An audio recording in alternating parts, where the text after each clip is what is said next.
Alright, we're here with Cameron Young, a member of Team Scrub. He topped at regionals last night at Kissimmee, Florida. Alright, Cameron, what deck did you play? I played Bujins. And what was your record?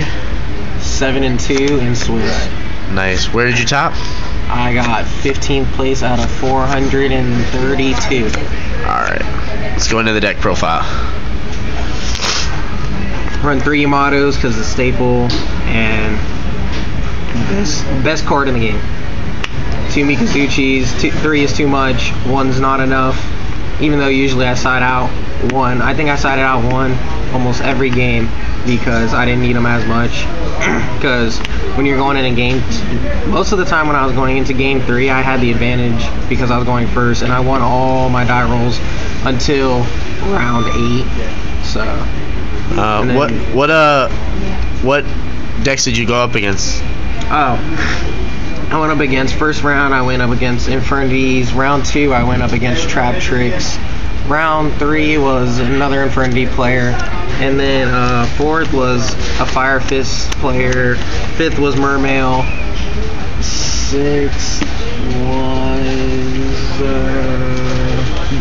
it was the Mirror, and then 7th was Heretic Rulers. And actually at that match I was at table 1 and I won that, and then I won all those. I was all the way undefeated until that, and then round 8 was Fire Fist, and that was my first loss, and I lost the die roll. And then last round was Black Wings, and I lost that one too, and I lost the die roll to that one too.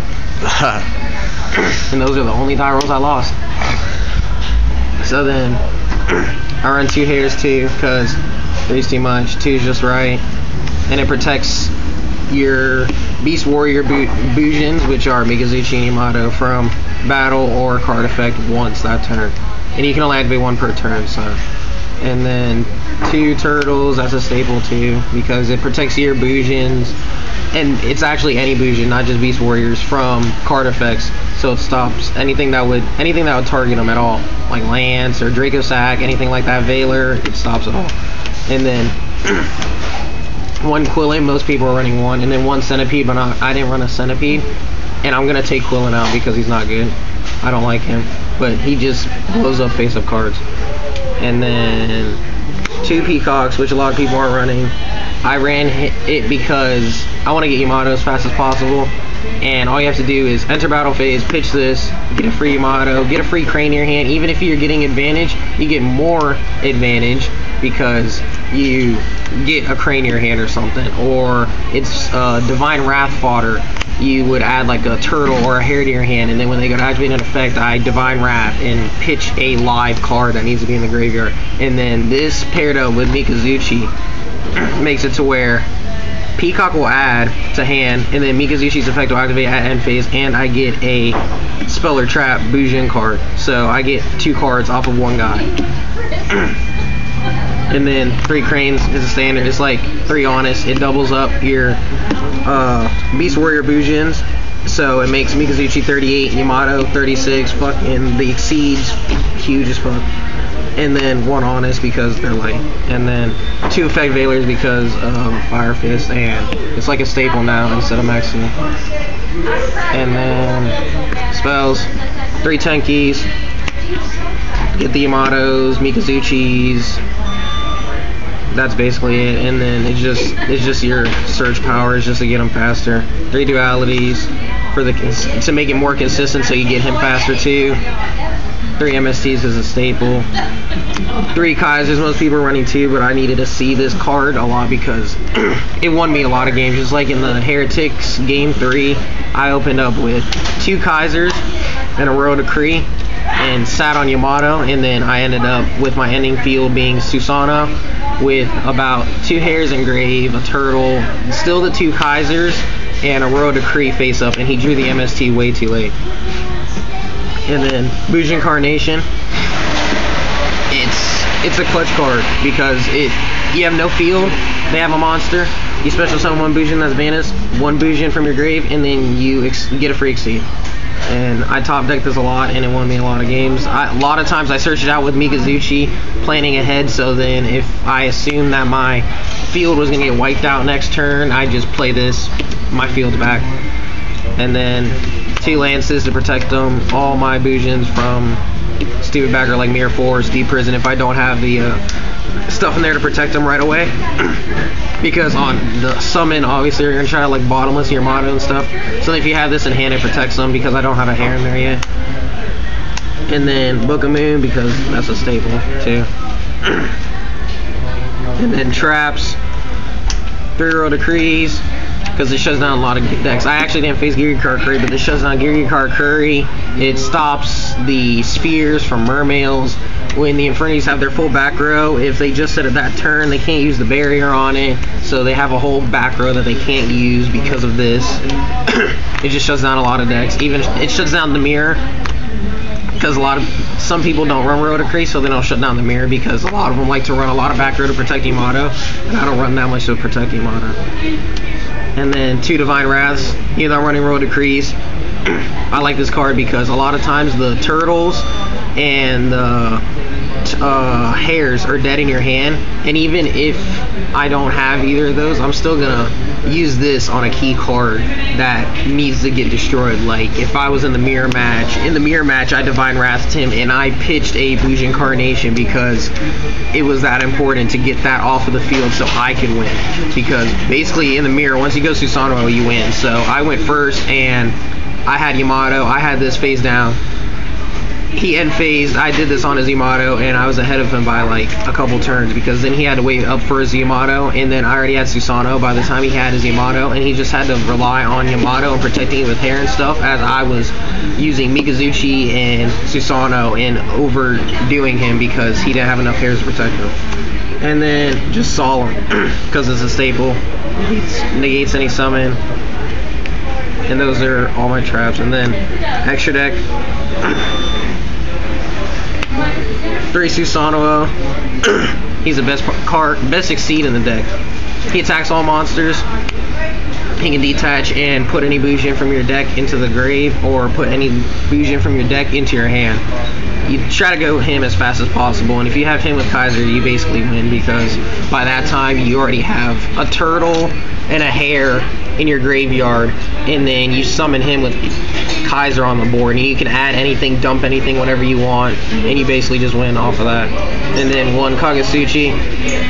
It won me 1 game. It was against the Infernities. I went into Omega, and he had a bunch of back row, like Infernity breaks and stuff. I went to swing, he used Mirror Force, I chained Omega's effects. He chained Overworked because I had a tanky on board. So then I had a Bujin Carnation in my hand, went Bujin Carnation, and brought out this guy and sat on him, and we were in time, so then he just scooped because he knew his back row was going to get around this with 2 hairs in the grave, and him being at, I think he gained 300 more, so he went up to 28. So he's pretty big and hard to kill, and he wasn't going to get around it with his back row. And then Tsukiyomi, never went into it, but there's a lot of extra space, so if I needed to go into him, I would go into it, because you don't use a lot of the extra deck, because you just sit on Yamato, because it's stupid. 2 Star Lieges, because I didn't even use these either. It's just for problem monsters, and most of the time Susanoo gets over them anyways. Auto Arc, I went into, I think I went into it 4 times. I know I went into it twice in the same match against Mermails. Like game 1, he went, no, it was game 2. Game 2, I went Bear, popped his Lindy, he special out his Abyss Megalo, and I already had a Yamato on board, so then I exceeded into him and took his Megalo, and then just kept on poking him with this guy, and he basically just lost from that. And I always, against the Mermail guy, I always had the MST for the sphere and stuff. He couldn't get over it. And then Diamond Dire, because I run beasts and stuff, so I can show you one of my beasts, but usually I don't. And I didn't even use them at all. Cowboy won me 1 game, and it's a staple.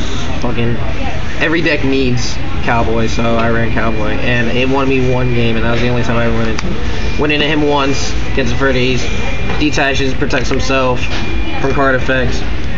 Takes 2 level 4 lights, and I barely use it. And then Black Ship, I didn't use it, never had the opportunity to. I would have rather just went into a Susanoo and stuff instead of burning them for 1,000. it was not worth it because Susano can attack all the monsters. It's not worth it to go into this guy just to get rid of one monster and burn them for 1,000. And then Maestro never went into that either. I put that in there because of Evil Swarms. This kills Evil Swarms. This kills... It kills Megalos. It kills a lot of things because it just put them face down, and then my other guys are big enough to kill them. And then Photon Pavy because I didn't have anything else to put in but Photon Pavy, and I didn't use that either.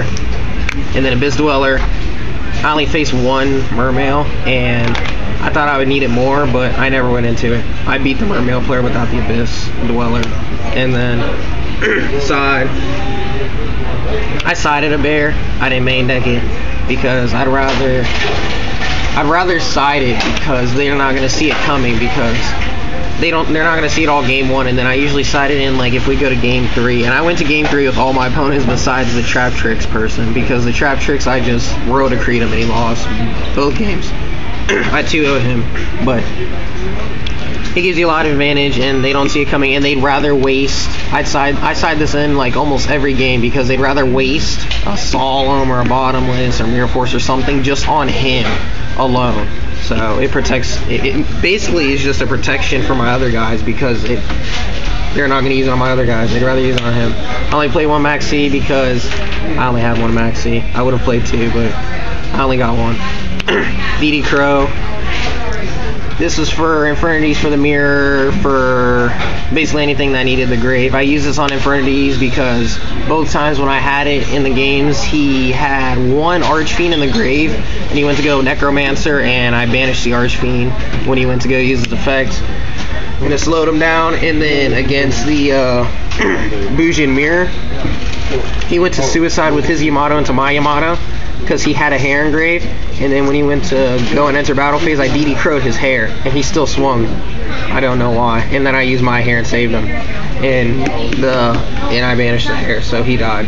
And then this was for Noble Knights and for the Mirror, so they couldn't use their cranes and stuff, but I never sided it in because I never faced Noble Knights. I didn't need it for the Mirror either. And we went into time in the Mirror, and I beat him in time. And then 2 Prohibitions for just calling the key cards of every deck because you know almost all the key cards for every deck. Like you call Wolf Bar for Fire Fist, like Abyss Sphere or Megalo for the water, and Yamato for the Mirror. And I think I sided in against Fire Fist, and that was the only time I used it. I used it for the Wolf Bar.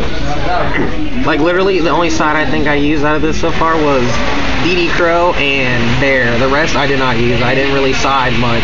I didn't side Twister. It's just extra back row. Hate to destroy stuff. Mind Crush I think I sided in the most because I used this against Infernities. I drew, every time I sided these on, I drew them. I sided against Infernities, but like the 3rd game when I got it, I was locking him down so much that he wasn't even adding anything to his hand, so it didn't matter. So they were just sitting there doing nothing. And I did it against the Mirror. I called Bujin Crane, and he didn't have the Crane, but he had to show me his hand. I had 2 Mind Crushes set, and I Mind Crushed the Crane, he didn't have it, so then I Mind Crushed again, and Mind Crushed is honest, and then that was the only hand trap he had, so then I was able to beat over his Yamato. He couldn't get over mine. Black Horn, I sided this in once against Fire Fist because they exceed. This is only for really decks that exceed, like Fire Fist, almost every deck, like Fire Fist, Mermails, the Mirror, Infernities, if they don't have their barrier already. And then I didn't barely use that. And then Dustin Roller. Run Dustin Roller? Yeah, I run Dustin Roller. I like Dustin Roller sided. It says that you target one monster on the field, in this turn it cannot be tributed or be used as a fusion, synchro, or XYZ monster for a summon. So you don't even need a Dustin on the field. I made this is just if it dies, you add a Dustin to your hand, but you don't need to do that. And I sided in it a couple times, and it works. It's just like if they go Wolf Bark, you flip this, target their Wolf Bark, they can't exceed that turn. They just wasted Wolf Bark's effect that turn, and the next turn I can just Susano and kill them both. They waste stuff doing it, just like Infernities. You go in on their on their Archfiend, you dust and roller right when they summon, so they don't, like, before they get the barrier, of course. And then in the mirror, when they summon their when they go Bujin Carnation, this will stop them from exceeding the Susanoo and stuff. And then that's it. Alright, and where do you play locally? I play locally at Just for Fun. It's at 920 New York Avenue, St. Cloud, Florida. Alright, thank you, Cam.